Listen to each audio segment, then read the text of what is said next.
전 세계에서 가장 가난했던 나라 대한민국, 전쟁 이후 당장 망해도 이상할 것 없던 나라 대한민국, 그 대한민국이 오늘날 세계 경제 12위권 안에 들어와 있습니다. 어떻게 이런 일이 가능했는지, 어떻게 이런 기적 같은 일이 가능했을지 오늘 한번 살펴보도록 하겠습니다.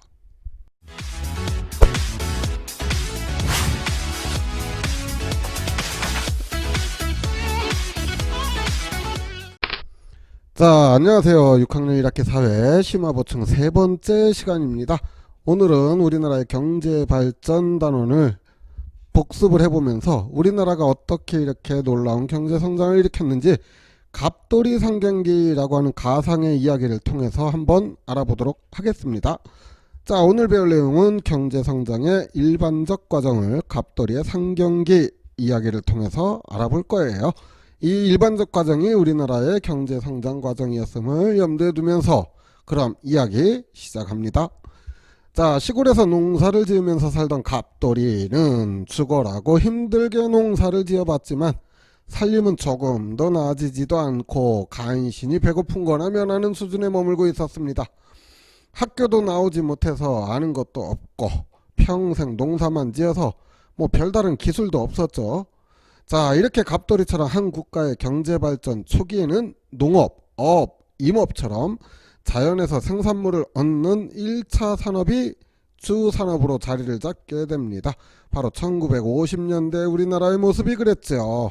6.25 전쟁으로 파괴가 돼서 사실상 1차 산업도 그닥 간신히 그래 농사는 지었다라고 할 수준이었습니다.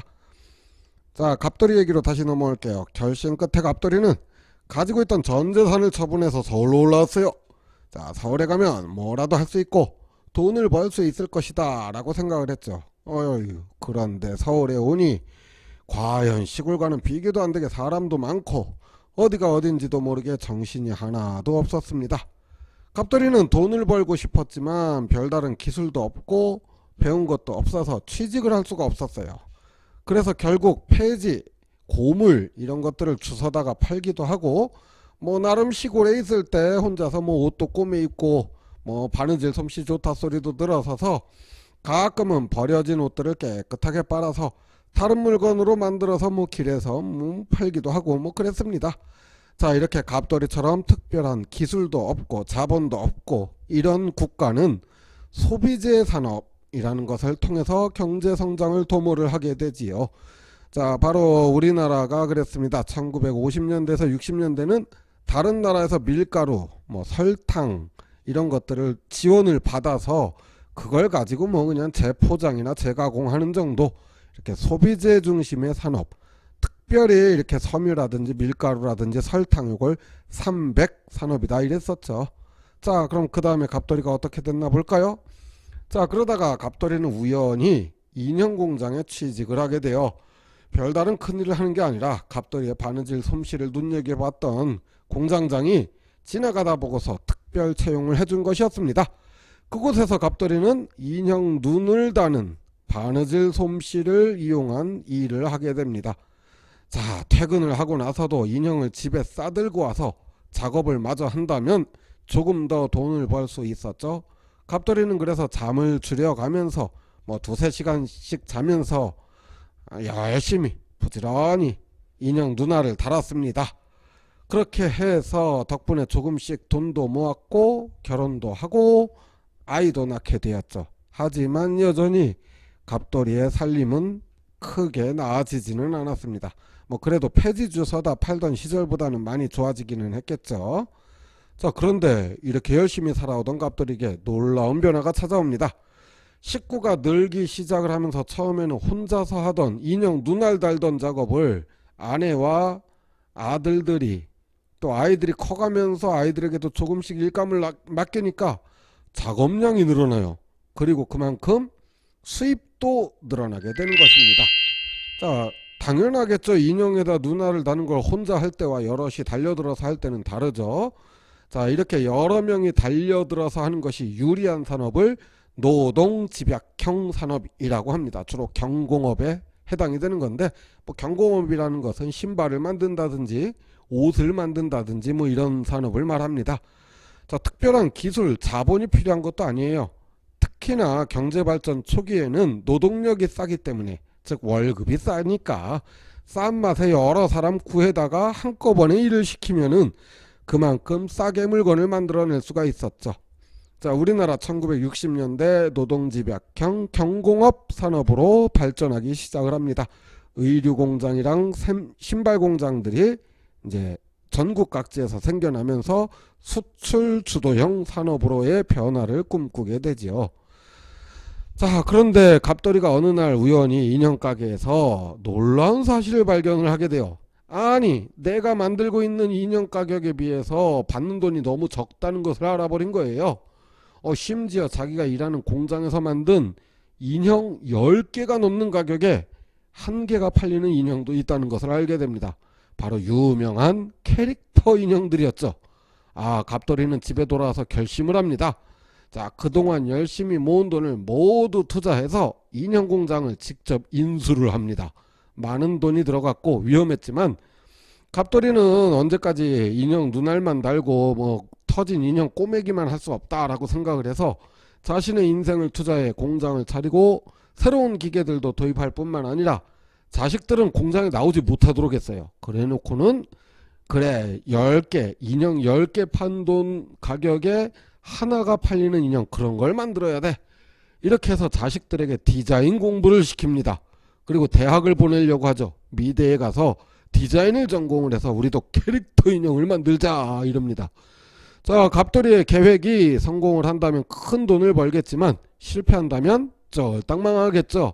어느 정도의 경제 성장을 이룬 나라들은 더 큰 발전을 위해서 자본을 집중적으로 투자해야 하는 산업을 발전해야 합니다. 즉 자본 집약형 산업, 기술 산업을 발전시켜야만 국가 경제가 발전할 수 있지요. 이것을 우리는 1970년대에서 80년대 철강 산업을 시작으로 해서 정유 산업, 석유 화학 산업, 그리고 자동차 수출과 컬러 텔레비전, 전자제품 이런 것들을 만들면서 본격적인 자본 집약형 산업이나 기술 산업을 발전시키게 되었죠.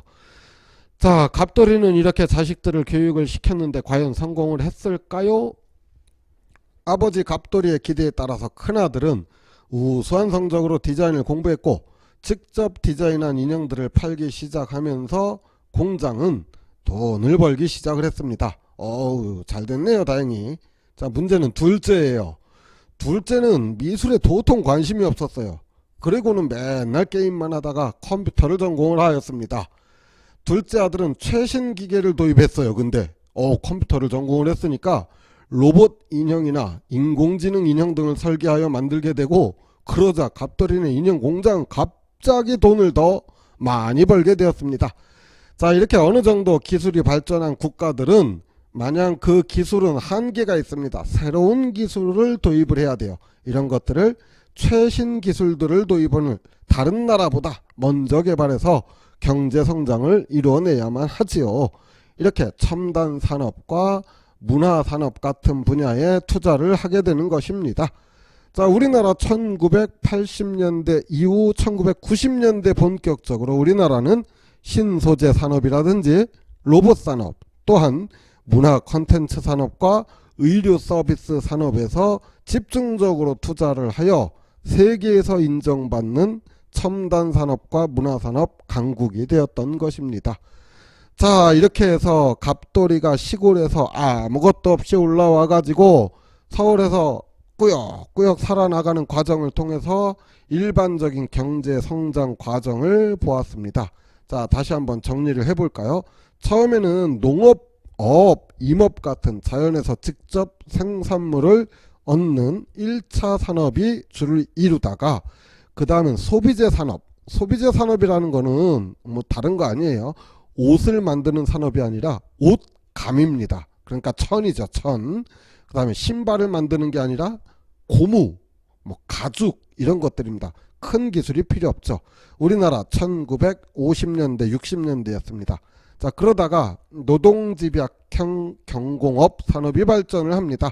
노동집약형 경공업 산업, 무슨 말이라고 했죠? 여러 사람이 달려들어서 일을 하면은 보다 더 싸게, 보다 더 많이, 보다 더 빨리 만들어낼 수 있는 산업들, 별다른 자본이나 기술이 없는 나라에서 경제 발전을 일으키기에 가장 좋은 산업 중에 하나.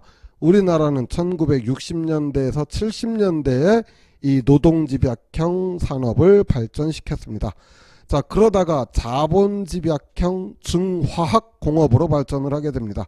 큰 배를 만든다든지 철강산업이라든지 석유화학산업이라든지 돈을 많이 쏟아부어야 될 뿐만 아니라 어느 정도의 기술력도 있어야 되고 심지어 사람도 많이 투자를 해야 돼요. 즉 노동, 자본 두 가지 다 집약해야 성공할 수 있는 산업입니다. 자, 그런 산업들이 우리나라 1980년대 이후 70년대에서 80년대 사이에 집중적으로 육성이 되었습니다. 자, 그 다음은 뭐라고요? 스마트폰이 보이네요. 첨단 산업과 문화 산업, 또 요즘에는 환경 산업으로 발달을 하게 됩니다. 자, 이것이 경제 성장의 일반적인 과정인데요. 자, 1950년대에서 2000년대까지 우리나라 경제 성장 역사를 보니까 약 50년 걸렸네요. 그런데 이 경제 성장의 일반적인 과정을 다른 나라들은 몇 년이나 걸렸을까요? 나라마다 조금씩 차이는 있지만 대체로 100년에서 400년, 300년 정도에 걸쳐서 이런 경제 성장의 과정을 보였습니다. 이것을 우리나라는 40년, 50년 만에 압축하여 성장하였다 해서 우리나라를 압축 성장 국가라고도 말하는 것입니다.